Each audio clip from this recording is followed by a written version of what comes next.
again starting this our Sunday discourses. And this time, and I think the whole year, we'll have a journey through the big forest of knowledge. So that is a very unique, the Upanishad that we'll be studying, the Brhadaranyaka Upanishad.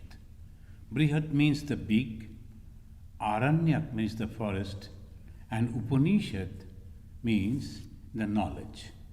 So this Brhadaranyaka Upanishad we'll be studying. As every Upanishad, they are having the Shanti mantra. This Upanishad is having the Shanti mantra. Please chant after me. Om Purnamada Om Purnamidam Purnat Purnamudachyate Purnasya Purnamadaya Purnameva Avashishyate. Om Shanti Shanti Shanti Hari Om. This is a very unique mathematics. It says that Brahman is infinite. Purna Mada, Purna Idam. Other, that, and that means the Brahman. That is infinite. Purna. Purna means infinite. And then other, this one, the below one, this universe is also infinite. Purna Midam. Now the infinite universe come out from the infinite Brahman. Purnat Purnam Udachyate. Udachyate is created. And then Purnasya Purnamadaya. By taking the infinitude of the infinite, namely the universe, it remains as the infinite, the Brahman alone. So here is the unique calculation. Then Brahman is infinite. And out of Brahman has created this universe that is also infinite. But even after taking away the infinitude from the infinite remain the same. Now you have to solve this puzzle.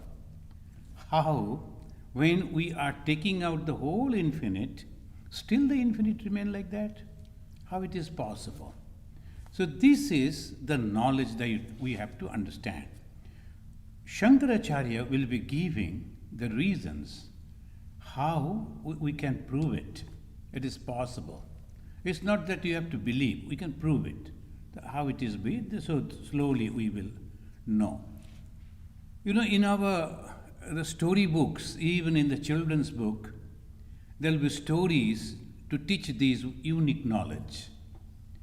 And Bhagavan Sri Ramakrishna, he mentioned in his gospel, he was telling there was a little boy and he joined a school which was little away from his home, and in between the school and the home there was a forest. So obviously the boy wanted to go over there with his mother. So somebody should be there because he has to cross the jungle. So he was telling the mother, "Mother, please come along with me because I am afraid of that jungle." Then the mother told, just to pacify the boy, because mother was a poor lady, she had to go and attend the different households to clean then she used to earn by serving like that way. So she told, there is your elder brother lives over there, just a story. And she told, the elder brother is living in that forest and his name is Madhushudan. If you go and call, oh Madhusudhan Dada, Dada means the elder brother, can you please come and help me to cross this jungle? And at the time of coming back, also same way, you can call. The boy, the faith of the boy, as because the mother told, he took it very seriously and he went and he started calling for the Madhusudhan Dada. And truly, the Madhusudhan, the Krishna, he appeared. And he told, no problem, let us go. So the boy was very joyful. And not only that, the Madhusudhan Dada used to give some fruits, sometimes some other food. The boy was very happy. So it was going on. The mother was also happy. The boy is not again talking about the fear of the jungle. But the one day, the teacher, the one teacher, one school, that was the norm in those days. So teacher lost his mother, so he wanted to feed the boys and the villagers. And he told, each student should bring something so that I can give it to my guest I am inviting. This boy again came to the mother and told, these are the things, give me something so that I can give it to the teacher. Mother once again told, why don't you ask it to your Madhusudhan Dada? Because he used to talk about Madhusudhan Dada. The Madhusudhan Dada gave me this, gave me that. So why don't you ask him? He may be having some resources, but I don't have anything. He went to the Madhusudhan Dada and told, this is the thing. Can you please help me? Madhusudhan Dada gave the small little container full of yogurt. The very tasty yogurt. Take it to your teacher. When he took it to his teacher, the teacher was very angry. So many guests are there, and this little, whom I am going to give? So he just took that and then poured the whole thing on the first plate of the guest. Oh my God! Again it was full. He gave it to the second one. It was full. The third one, it was full. The moment he is taking it back, immediately the container is full. Purnamada Purnamidam. If you take the full out of the full, it remains full because the power of God. So this is the way the story, even when we were children, we used to learn like this through the stories. The God has infinite power and He can do anything and everything. And He can create the whole universe out of His own. Because He just thought, let there be light, and there was light. We believe that because God can do that. And that way, the moment you are thinking, it is possible. Now, our problem that we don't like to believe it. Why? Because our knowledge, our perception, our understanding depends on only 5 things that we are having.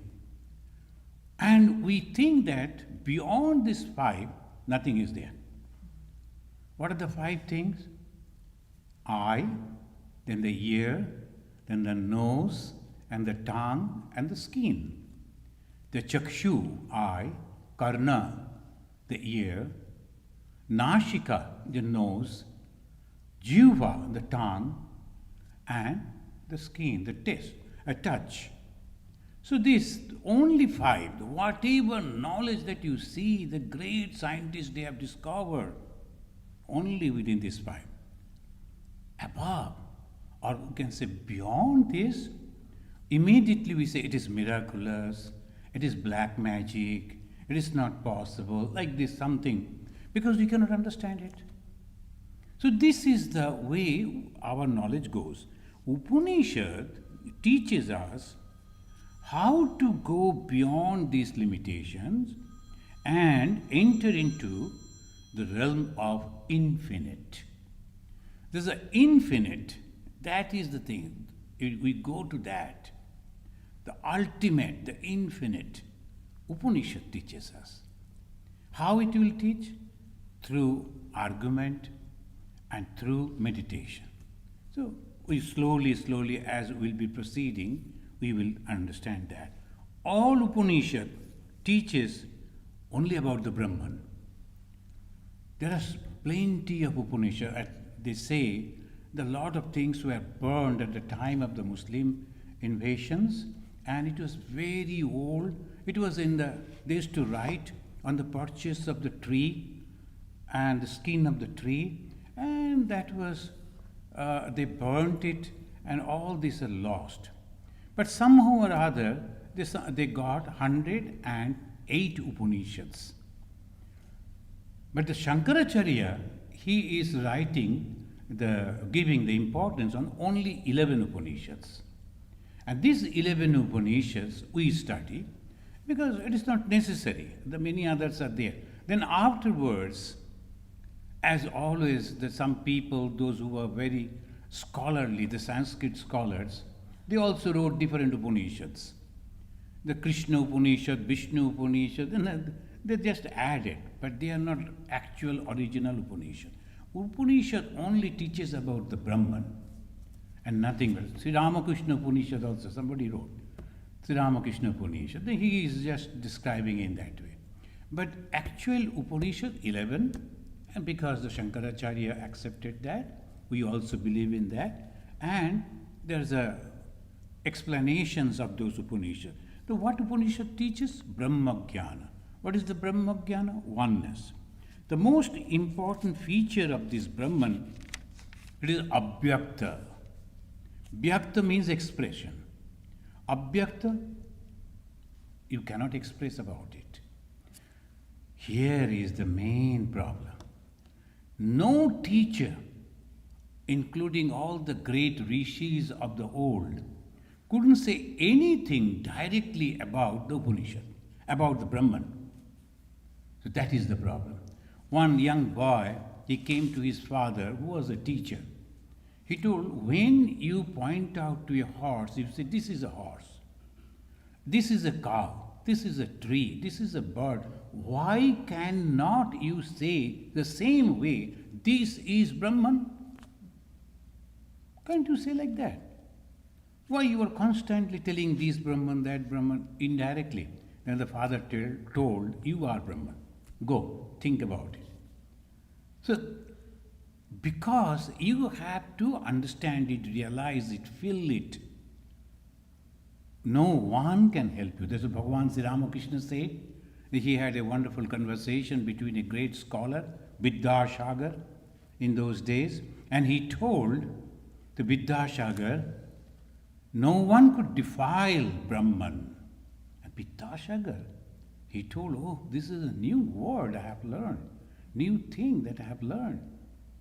No one could speak anything about expressing that, because this is subjective knowledge. I can say about myself that I am so and so height and this complexion, there is a mark, this is my name, this is my lineage, this is my education, all the status about that, but still that is not complete about myself. Because I know who am I. There's the inner core knowledge is there. Each and every one knows about themselves. Each and every one. And other people knowing about him or her, only some external. We do not know much. So this is the same way we can say, much, much finer way. The Brahman can be realized, but cannot be expressed through words. So it says it is abhyakta, unspeakable, unexpressible. Then what do? They take us through. One father was teaching his son how to study the stars. And he wanted to ask, he told that boy, look at that star, but he couldn't. Then the father started.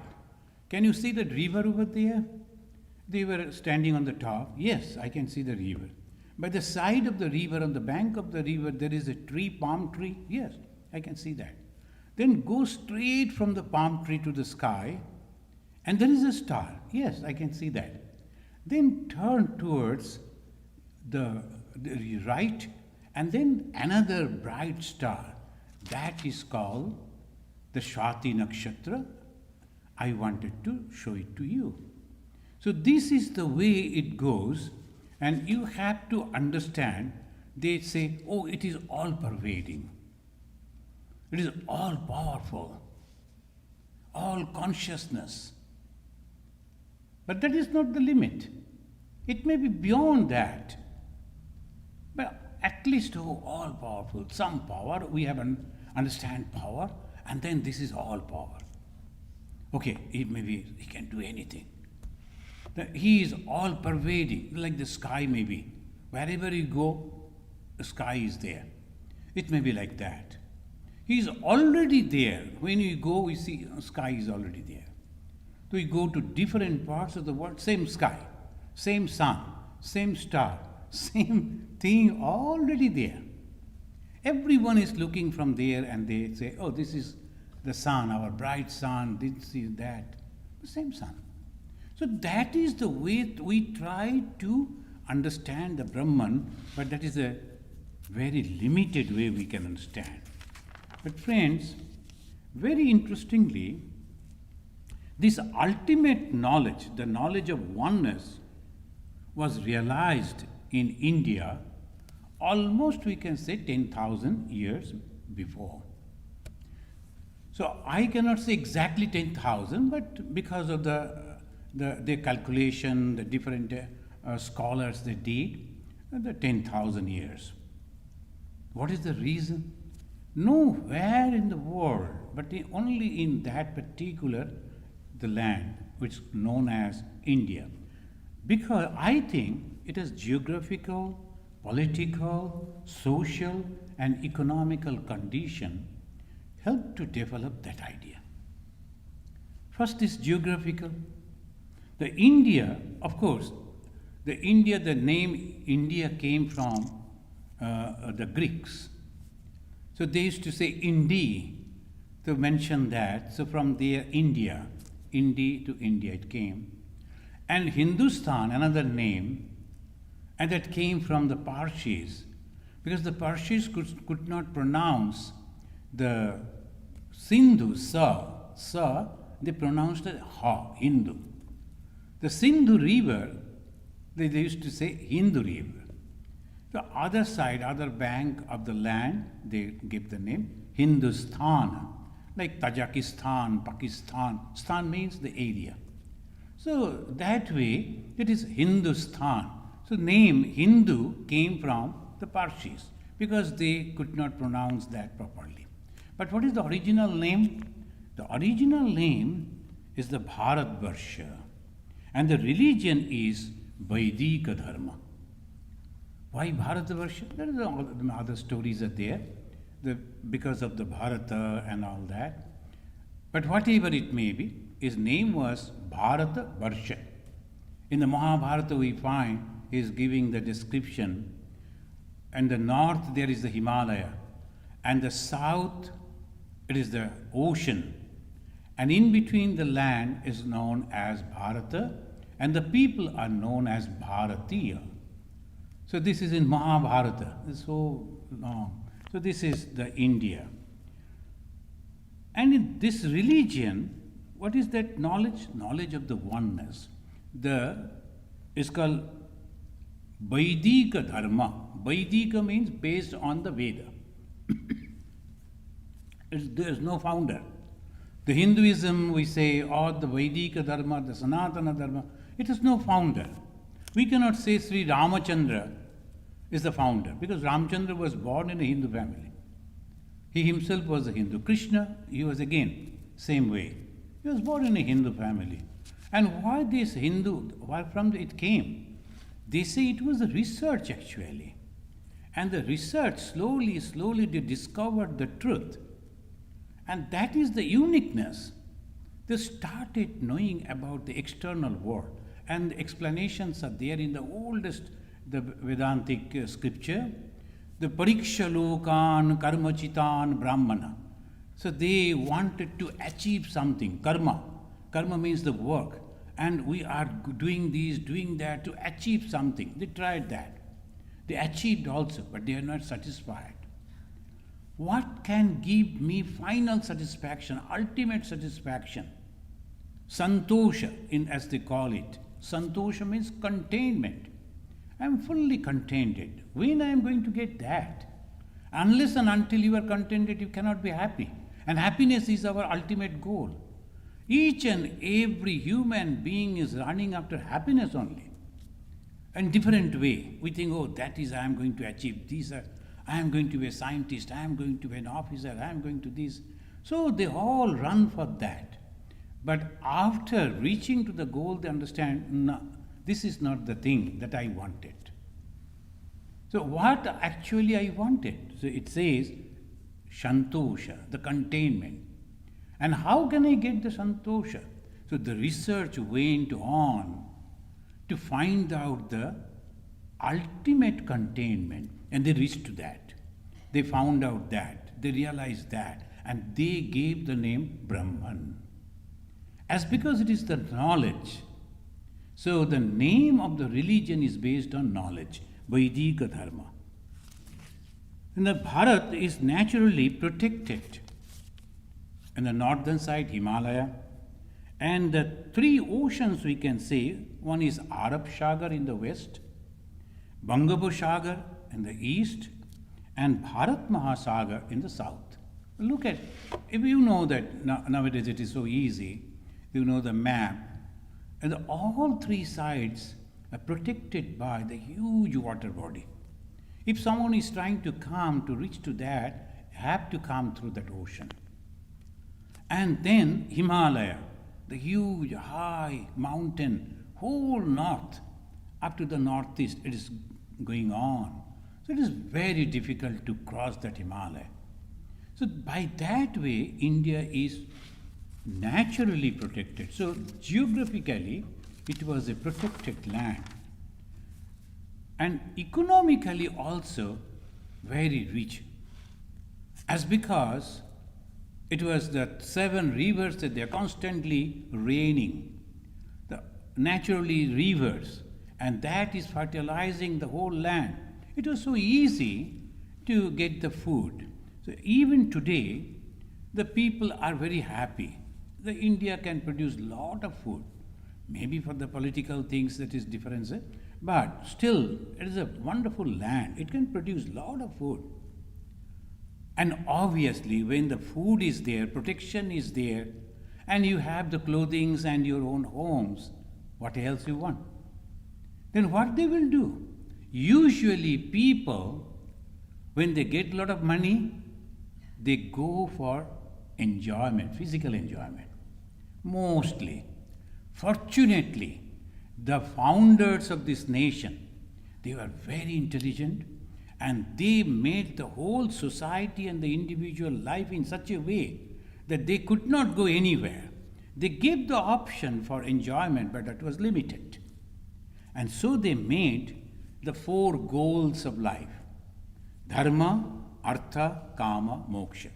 Every individual must have to pursue. First is dharma. Dharma means what is your responsibility? It is not religion. Here, the dharma means responsibility. What are the responsibilities that you are going to take? And what you should do, how you should behave.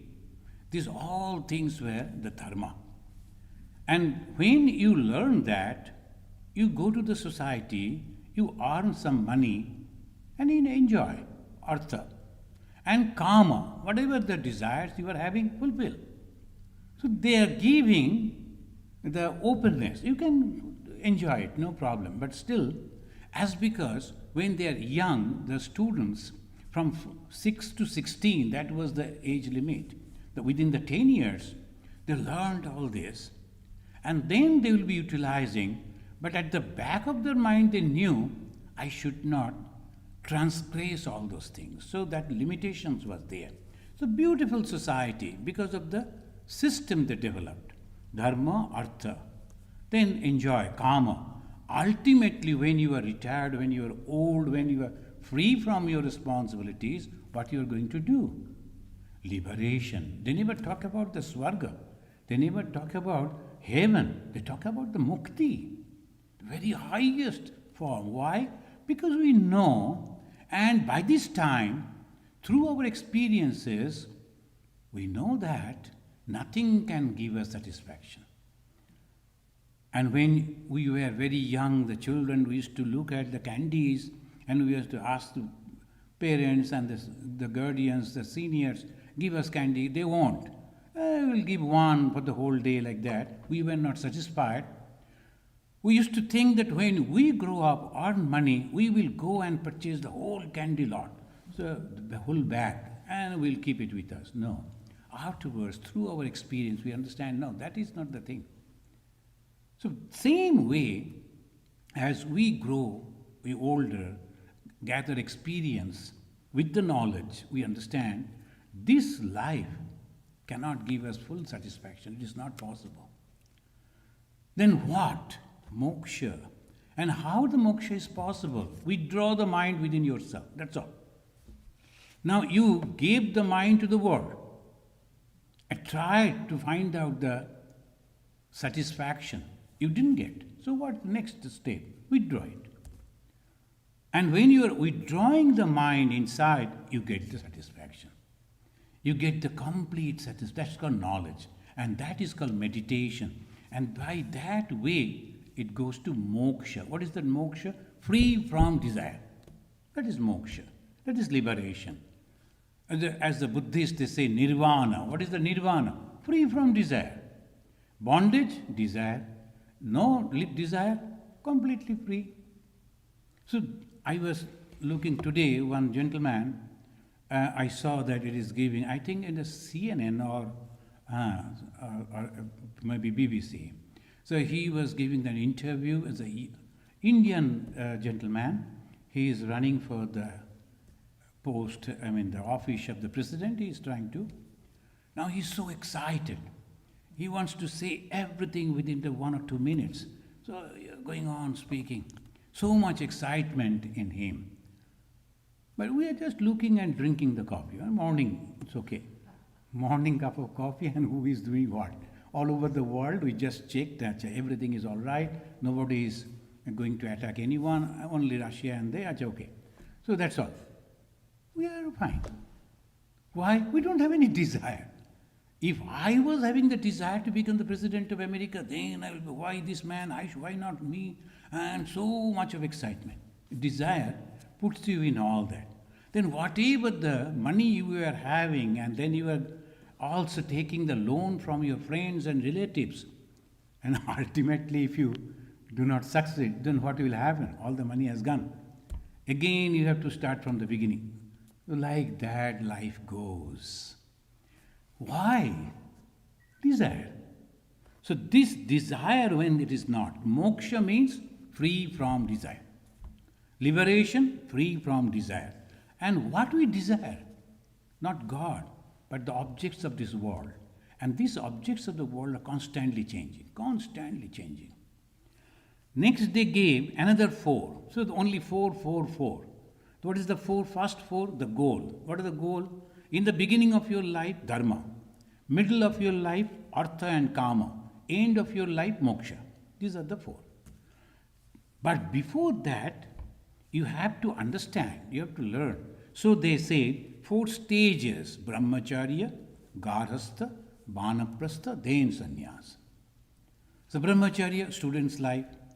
Garhastha, that time you are earning money and enjoying, so that is artha and kama. After that you are retired, vanaprastha, and then finally you are a man of knowledge. So you withdraw the whole mind. No more attachment for the grandchildren, no more attachment for these and that. And there will be advertisement. If you pay 99 lakhs, then for the 3 years you will be in the cruise. 3 years in the cruise, sitting in the one room and looking at the ocean only by paying 99 lakhs. What is the use? So that is the way you realize. No, that cannot give the full satisfaction. So what? In one corner, just burn a little incense sticks or maybe a lamp and slowly control your mind. Look at the Om that is there, and concentrate on that and say Om iti Brahma. Om is that complete knowledge. and ma constantly ever. And when you are practicing that, your mind, which was scattered all over, it comes back within you. You don't see the skeletons, no. You see the spiritual body. And by that way, slowly, you are becoming very calm, very composed, very happy. And people will come to you and they will also feel satisfied. So this is the way they take the sannyasa. Sannyasa means Sanskrit word. The sam means complete. Nyasa means giving up. What we are giving up? Not the house, not the clothings, not the food, not the lifestyle, but ego. What we give up? Ego. I. That ego, when I can give up, that is called sannyasa. Now the society, how the society will run? If everybody is going like this, so they divided again the society in 4 different groups according to their capacity. First group is the Brahmana, because they are intellectual people. So they are the doctors, the engineers, the administrators, and the writers, the professors, all Brahmana. So they are intellectual people, intelligentsia as they call it.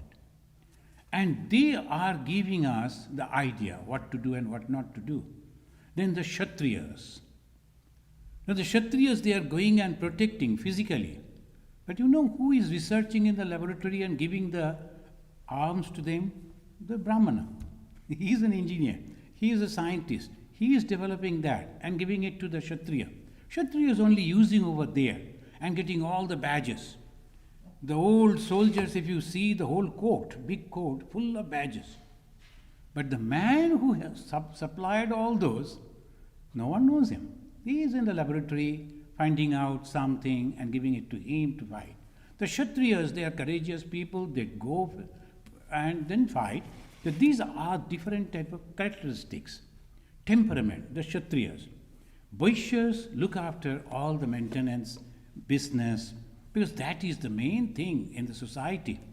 And finally, the Shudra, they help all these 4 people. So this way, the India and the socially, economically, they were very, very well off and disciplined. And politically also, very interestingly, India was never under the rule of one king. So many kings were there, right from Gujarat to Assam. So many small kingdoms were there. But they were all united, you know how? Through culture. Same culture. Same type of culture they used to follow. These 4 things, Dharma, Artha, Kama, Moksha, this Brahman, Kshatriya, then Brahmacharya, Garastha, Vanaprastha, Sannyas, all they used to follow. Everywhere. But the kings were different, rulers were different. They were united by this way. And that gave India an unique training. What is that? Unity in diversity. It is not melting in one pot. All are coming and then I am making them in one. No, it is not. They were all different. The cultures were different, languages were different, food habits were different, everything was different, but united. So that is the uniqueness, what Swami Vivekananda said, we should give it to the world. Not that a Christian should be a Muslim, or a Muslim a Hindu, or a Hindu a Buddhist. God forbid, he said. We will remain in our own way, but at the same time, we will pursue in our own way. But that is called unity in diversity. It's not the mix-up. Remaining our own identity, our speciality, we should continue side by side. And that needs the patience and the knowledge. The India's contribution is its culture, Sanatana Sanskriti. What is the Sanatana Sanskriti? That based on, and they say, Vasudhaiva Kutumbakam. This is a great word they all the time they utter. Vasudha means the whole universe, is my relative. Wherever I go, I find they are all my relatives, my own people. They speak in a different language I can't understand, but they eat different food I may not be able to eat. They wear different type of dresses I may not be able to wear, but still their own. Why? Because their soul and my soul are one. That is the uniqueness, the Sanskriti, Sanatana Sanskriti, and this, through this apparently divergent, apparently many, in reality it is one and the same. This is the core philosophy of the Upanishad. All Upanishad will be teaching you the same thing in a different way. This knowledge is enshrined in the Upanishads only and nowhere else.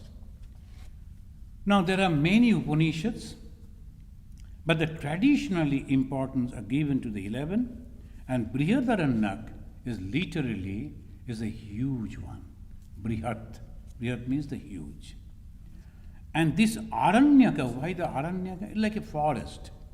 And in those days, they used to live in the forest. Some people, after the retirement, so they will retire to the forest. There will be small cottages and very humble lifestyle. They will be practicing this. Not all. This is also very important. Somehow, it is not the fault of the Lord Buddha, but afterwards the Buddhism and the Jainism, as because the kings, they took up these religions and they imposed the main practices of the Buddhism and Jainism, which is ahimsa, on the society. That was the wrong thing. It is not for all. Here the Hindus, they say, when you are retired and going alone in a forest, in a seclusion, there you should practice this, but not when you are in the society. So I used to teach meditation in Ahmedabad. The one young officer, police officer, he was the superintendent of police in that time, and he used to come to me, and then naturally Swamiji teach me some meditation. And people are all interested in meditation.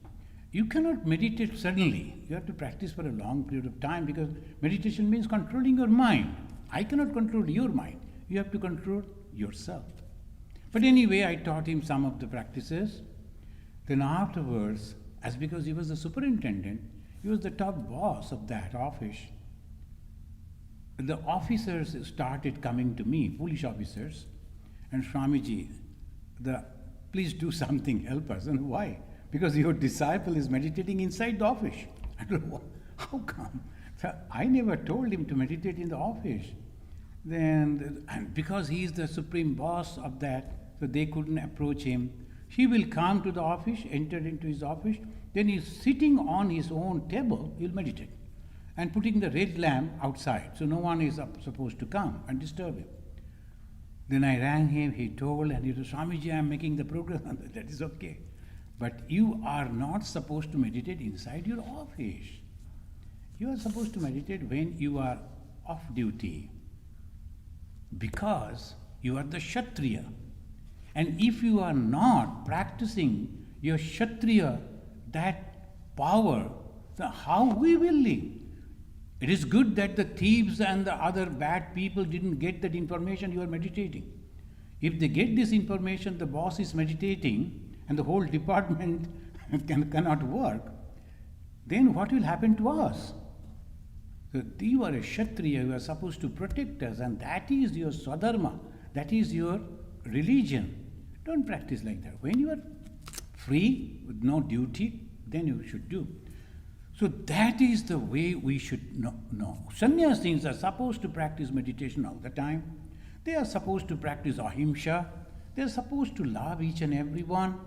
They are not supposed to involve in politics, because their mind completely different. They love each and everyone. They never bother about who is who, whether he loves me or not, likes me or not. Whoever comes, our own. That is sannyasa.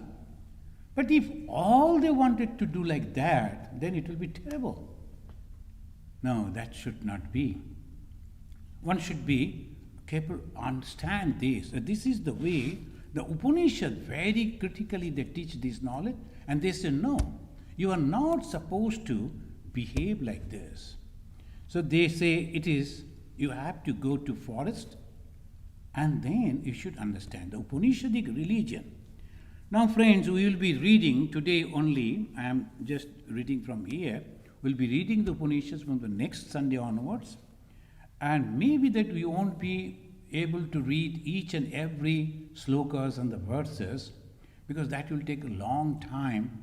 And moreover, that needs a basic knowledge also. That is not possible for everyone.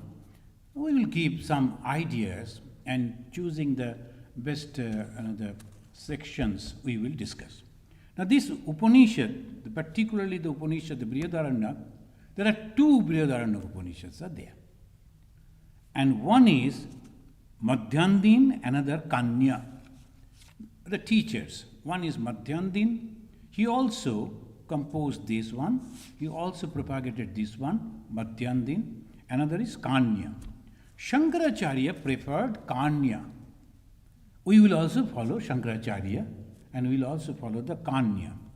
And this Kanya Brhadaranyaka Upanishad having three different divisions. One is Madhu Kanda. This Adhyaya, as they call, chapter, Madhu Kanda. Second, Muni Kanda. There is another chapter. And third is Khila Kanda. So each Kanda is again divided with different chapters, small chapters. These divisions are based on the three divisions. One is enunciation. Second, exposition. They will be debating. And third is the meditation. The first, they will give the knowledge. Why this? And second, they will have the debate, that other people will ask question. This is not possible, that is not possible. So then finally it will go. So this is the way we will continue.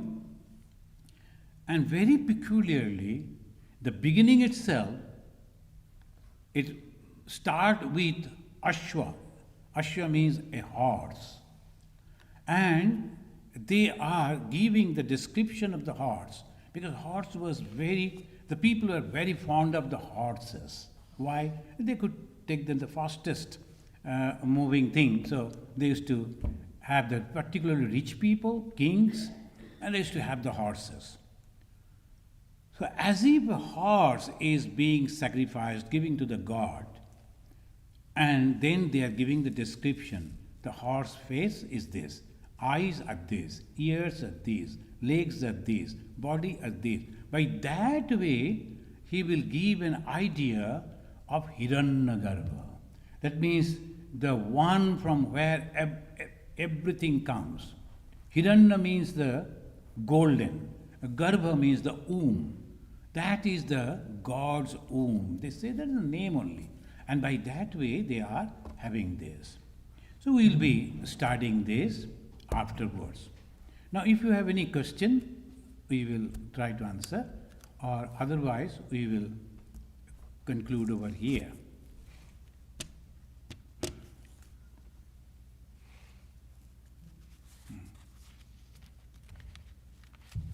So the first question is, what is the reason behind many religions in the world? It is very simple. Because religion means the path. What is the reason there are many religions in the world? That is the question. Religion is not the goal. Religion is the path. Now there are so many millions of schools are there in the world. But that is not the knowledge. Schools are not knowledge. Schools are the places where people they go to get knowledge. So similarly, religions are not the ultimate goal. Religions are only the path, like the schools. So someone say that you better sit over here like this, folding your knee, then take right turn and left turn and bow down like this and get up like this. That is their process to learn. Hindus will say, no, you don't bend it like that. You sit in the squatting, keeping your hands on your knees, keep your body straight and meditate. That is our path. And the Christians will say, oh, no question. Have you seen the churches?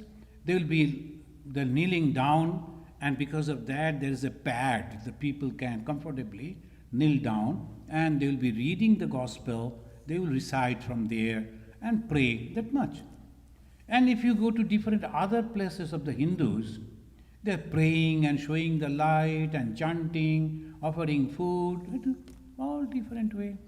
These are religion. Religion is the path, but not the goal. If we understand this, there is no conflict. But when we reach to the goal, then what happens? Buddha said he was a Gautama, and he said, I am the enlightened one, and I see no difference between these and that, everything made of the one. So this is the way, the realization of the same knowledge. And what Jesus said, after the realization, he said, I and my Father in heaven are one. I, that's a great word. I and my Father in heaven are one. And what Bhagavan Sri Ramakrishna said? I and my mother are one. What is the difference? Bhagavan Sri Ramakrishna saw the mother, Lord as the mother. And he said, Mother, you want me to eat? So he used to eat and then offering to the mother. Can you imagine? It's a sacrilege that he is eating fast and then offering to the God. We cannot think of. But he used to do like that because he felt the same. Swami Vivekananda once wanted to do some worship of Sri Ramakrishna. So they all brought the flowers and in the worship there's many other things are there. So all those little things, and there will be some rice, there will be some this, there will be some, because they're the Hindus, they all do like that. So now Swamiji sat over there and meditated for continuously for 2 hours. Then afterwards he got up, took all the flowers and all the ingredients that were there and offered it at the photo of Bhagavan Sri Ramakrishna, and he said, friend, accept it. Not God. He said, friend, dost le lo, in Hindi he said. Dost means the friend. Dost le lo, take it. That is Vivekananda's puja. Because he saw Sri Ramakrishna his friend. Arjuna, he saw Sri Krishna as his friend. So obviously there are so many varieties of ways and unique ways. So if we can understand these, then there is no conflict. But when I think that my path is the only path and all are wrong, and I take up the mantle over me to correct everyone, then there are crusades. Thank you. Why people kill in the name of religion and hate each other within one religion? Can the world be ever free of these conflicts? Why people hate each other? And kill each other. Kill each other. Can the world be ever be free of all these conflicts? Never. World will remain like this. Suppose there is no religion at all. Will you share the property of your father with your brother equally? If you get the opportunity, you will break the head of your brother and take the whole property. Are they not doing? There is no question of religion. The question of only the little property of his father. But people are behaving like that. For little money, they are killing each other. For little power, they are killing each other. Why blame religion only? Of course, religion is one of the sources that some people misutilized for this type of thing, but that is not one should not blame the religion. Science has given us so much, but the same science has given us the bombs that kills everyone. Shall you stop science, practicing science, studying science, just because of the science, the bombs and all this came? No.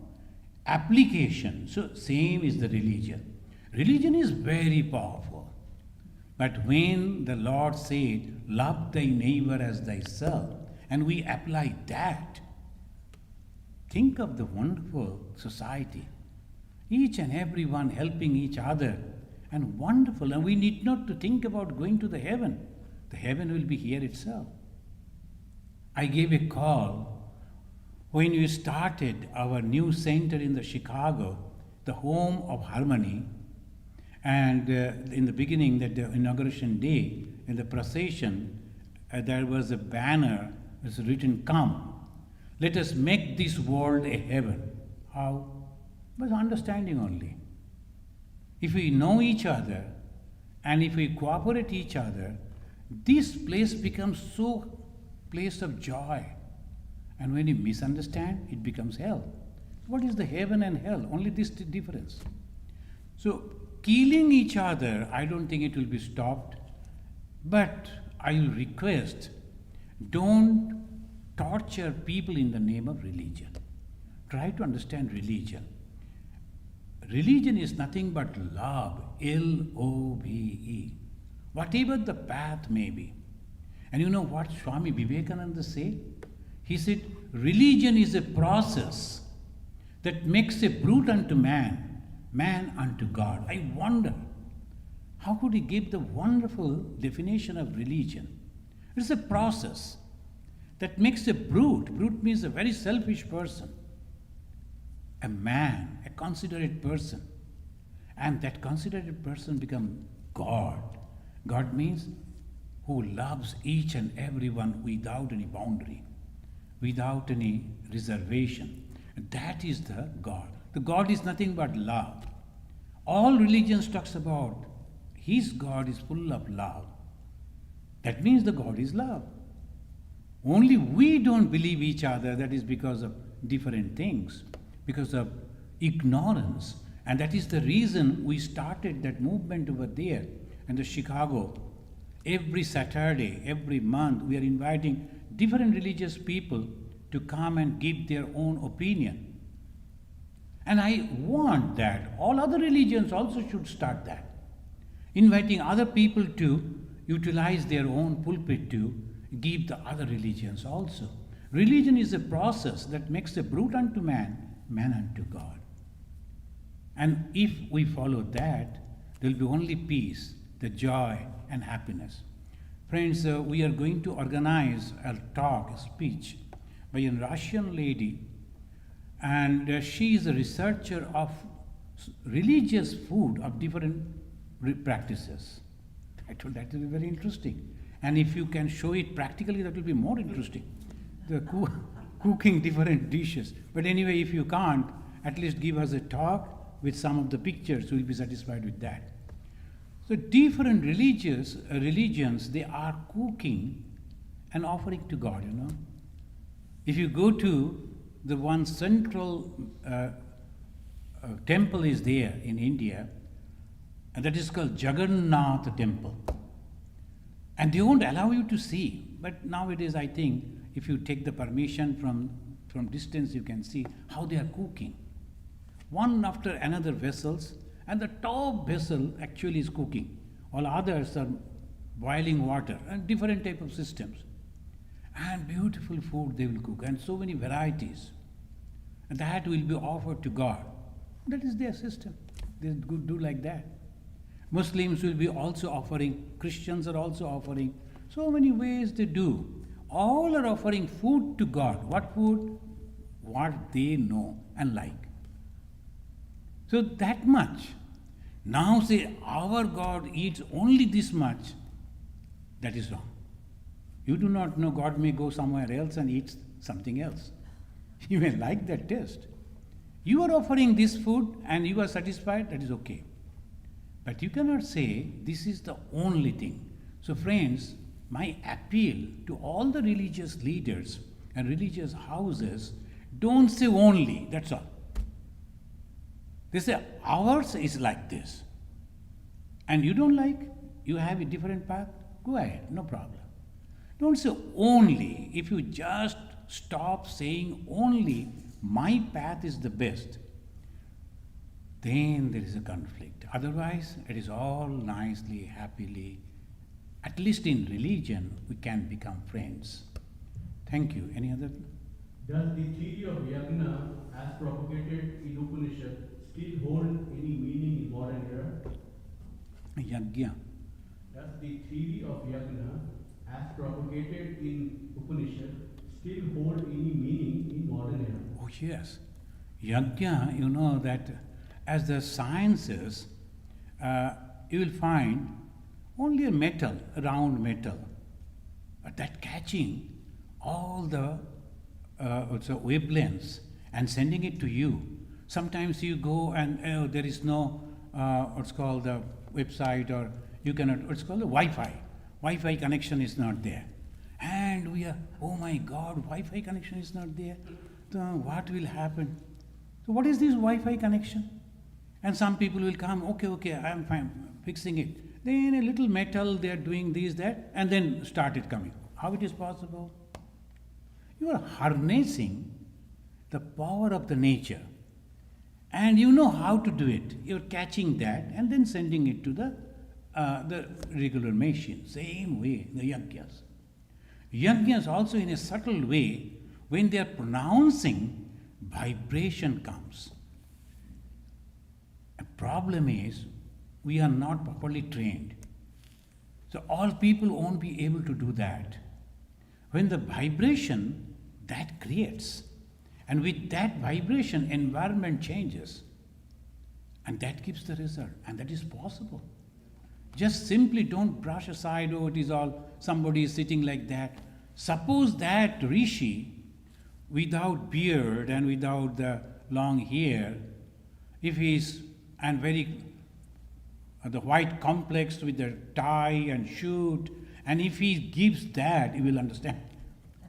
And that's because the humble rishi, having a simple dress, and you don't accept that. No, that is wrong. They were having and they are having, it is still that the power is there. But we cannot do that. As because we are not trained. Those who are trained, they can understand it. There are some doctors, just by seeing the color of the skin, they can understand something is wrong with this person. But whether all people will be able to do that? No, it is the training only. That is the way they are learned and developed. And not all doctors are not capable of that. So that is also. So we have to understand. To your answer, I will say yes. Even today, the yajnas and the mantras are having the power and the importance. Devashi is asking how to avoid any argument when we know my opposite person is not ready to listen to the truth, or a person is forcing us to accept something which is not true. Offer a cup of coffee. Say, when the man is not listening to you, offer him a cup of coffee and say, well, forget about it. Let us go and visit some place. Let us have some food. And then slowly develop friendship, and he will accept you. Really. All these big the government to government negotiations, the business negotiations, do you think in first meeting they complete it? No. There are so many. So they will go on pursuing and so people will understand that is okay, true. No problem for me. Why not accept it? They will accept it. So that is, in the olden times, the people were very genuine type of people, particularly in India, I am telling. Sureshwara Acharya. Sureshwara, he was a propagator of the yajnas. Without the yajna, nothing is going to happen. Then Shankaracharya came. He challenged. Without the yajna, also one can get the realization. So that was the topic. Sureshwaracharya's wife became the judge. And she was a very learned lady. And because she was understanding the arguments of Shankara and her husband, Sureshwara. And condition was, if you are defeated, then you have to accept the other's norm. That means, if Shankara is defeated, he will marry and settle as a householder. And if the Sureshwaracharya is defeated, then he will give up the hearth and home and become a sannyasi. His wife, she was sitting there as what's called judge. And Shankara defeated Sureshwaracharya. And Sureshwaracharya told his wife, now I have to go. His wife also accepted it. That was a different type of characteristics, truthfulness. Whatever I say, I must accept. But nowadays, if you have only ego, so whether you like it or not, understand it or not, no, I am not accepting like that. It can go. But that cannot be the argument. Argument is completely different. Thank you. In the name of health, some religious people are converting some people into other religions. How to stop this conversion? That I cannot answer. You have to ask the local government. The first thing, why people should be the poor? The first question is why there should be poverty and ignorance and all that. So the temptation coming for the other people. Why? If you are developing your own society in such a way that there is no opportunity. So one young lady came to convert me. So I was in Andaman. And she came, I told this story to many times. Then somebody told her, you should go and convert the people who are not already. She brought some of the booklets and told, please read it. Now I was enjoying the ocean. In Andaman, our ashram is just on the sea beach. Then I told, why should I have to read these books? Whether you will get peace. Well, look, lady, I am so at peace. Looking at the ocean and the breeze, and then just completed my breakfast. I am very happy and at peace. I don't need to reading these books. Then she told, the young lady, that she told, you will go to heaven. Then I could not control myself. I said, have you visited heaven? And she was confused. No. Now how can you propagate? Because maybe there is no electricity, maybe there is no water line. So how can you say about a place and propagate about a place you have not already visited? You better go to heaven, check that everything is okay and comfortable, then you can come and sell that. Then she told, okay. So like that, unless and until you are having the confidence that this is all right for me, then naturally you will be thinking what to go. People, they want peace only. It is not religion.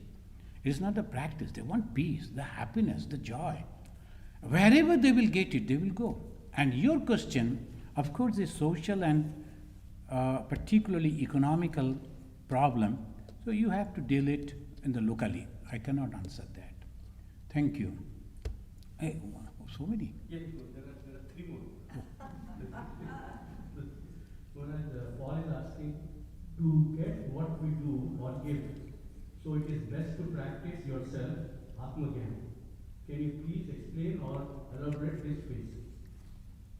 Let me just repeat the question. He is quoting a phrase. He's saying to get what we do or give. So it is best to practice to know yourself. Can you please explain or elaborate this phrase? Now, as Swami Vivekananda said, that whatever you do, you get the result of that. Because the Hindus, they believe, Buddhists they also believe, karma phala. Then whatever we are doing, and we get the result. And we should not blame others.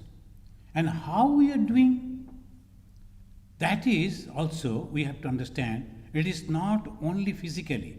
Sometimes we think, physically I am not harming anyone, but that is nothing. We work through three different ways. First, we work through physically. Second, thoughts. I am going on thinking negative thoughts about someone or some people. That is also bad. And thirdly, using the words. The people will be using in particularly the writers, and on a corner of a room she is or he is writing, but are writing the words. That is creating problem in the society. That is also work. So one should be very careful about the work that we do. Our thought, our words, and also a physical work. So if we can, all these three, utilize for the betterment of others, you will surely get good result, no doubt. Thank you. Vishwarup Ghosh is asking, how do we follow the morals of various Upanishads in our daily life? That is actually, Upanishad teaches that Brahma Jnana. These Upanishads actually won't give any argument. It's straight. And the decisive way, whether you like it or not, accept it or not, they don't bother about it. This is the philosophers, they come and give the argument. Upanishad, this is this. Suppose one person say, sun rises in the east. That's all. Whether you like it or not, accept it or not, it is up to you. But that way they give the truth. And Upanishad gives the truth that you are Brahman, all-pervading consciousness. You are the supreme power. You suffer just because of your weakness. Because what is that weakness? You get associated with the body. The moment you are associated with the body, you are associated with others also. So their behavior, their words are also affecting you. So one should be careful. I am that pure Brahman. If you think in that way, you are completely free. Whether someone is not liking you or not doesn't matter. It doesn't matter. Some people are coming into our life and then we become friends, and after some time they go away because they don't like. Okay, no problem. Few years before I never knew you. After few years I am not knowing you. That's all. So that way, if you can control your emotion, detach your emotion and think in a positive way, not negative, then you will reach to the ultimate goal of joy and happiness. Just two more questions. One is Microphone. how to practice spirituality when we are forced to work many days and during weekends. See, this is a good question. The spirituality doesn't mean when I will become old, then I will start practicing spirituality. No. The moment you have understood the truth, you start practicing. You know how you will do that? Bhagavan Sri Ramakrishna's, that he chose one boy as his son. That is Swami Brahmananda, the mind-born son, we say. He said, when you go to office, carry a picture of your God. Before starting the job, just look at the picture and say, God, you have given me this job and I am at it. Keep the picture inside your pocket. Start the work. And at the time of that, maybe the coffee break or recess, again you take out the picture and say, the God, I am in my office, I cannot take your name, but I remember you. You please should not forget me. Forgive me for that, whatever. Then second, when you are completing your job, going back from office to your home, again take out the photo and say, today whatever I have done, I am offering to you. That will be all right. Just practice these three. Last question. Swamiji praying for a lecture on loving without attachment. In my case, when I love somebody, their memory are going on in my mind. How can we overcome that? But that love should not be fake. Love should not be Fake. fake. Your love or the other one's love, what?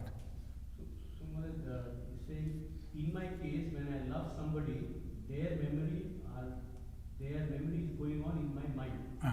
How can we overcome that? But that love should not be fake. Oh, that is the hand. Of course. Your love is genuine.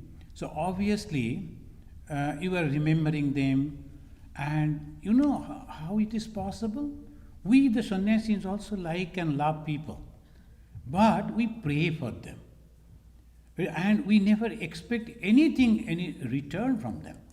As because I am caring, as because I am loving, they will also love me, they will also care for me. No, we don't expect. One should not expect.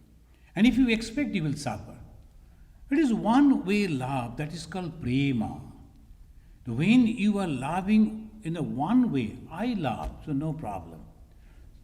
That one husband and the wife, the husband used to love the wife very much. And wife used to ask this and that, and husband used to give. The one day she came and told, give me divorce. It's okay, no problem. You think you'll be happy? No problem from me. So then the friends told, hey, why you are doing like that? You love her so much. And then he told, because I love her so much, I want that she should be happy. She's not happy with me, maybe happy with somebody else, let him be. So it needs a tremendous courage, and it needs a broad, strong mind. And that is religion. Religion gives you very strength, whatever you want, no problem, I will give you. Swami Vivek, I will conclude this with Vivekananda. He said, in the world, take the position of a giver, not the receiver. Give everything that you have and never ask anything in return. That is the heroic way. Thank you. So let us say Shanti 3 times and we conclude. Om Shanti.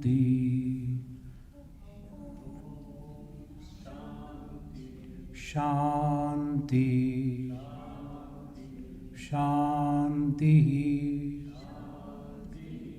Harihi Om.